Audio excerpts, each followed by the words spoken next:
క్రీస్తులో దేవునికి మహిమ. చెవిగలవాడు వినుగాక.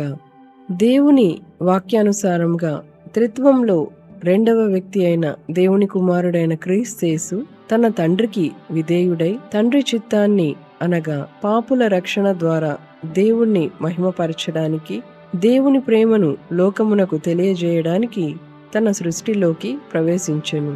దాసుని రూపం ధరించి మన మధ్య నివసించెను.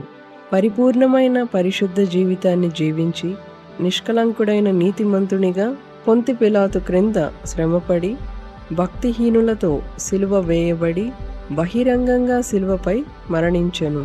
ధనవంతుడైన అరిమతీయ యోసేపు సమాధిలో పాతిపెట్టబడి 3వ దినమున మన నీతి కొరకు దేవుడు ఆయనను శరీరంతో మరణం నుండి లేపెను. మన పాపాలకు ప్రాయశ్చిత్తముగా మన పక్షాన క్రీస్తు అర్పించిన బలిని దేవుడు అంగీకరించెను.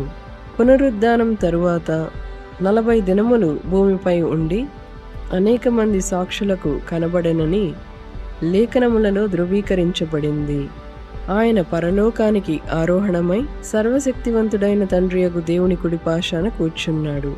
అక్కడ నుండి ఆయన సజీవులకు మరియు మృతులకు తీర్పు తీర్చడానికి జయధ్వనులతో రాజులకు రాజుగా ప్రభువులకు ప్రభువుగా తిరిగి వస్తాడు.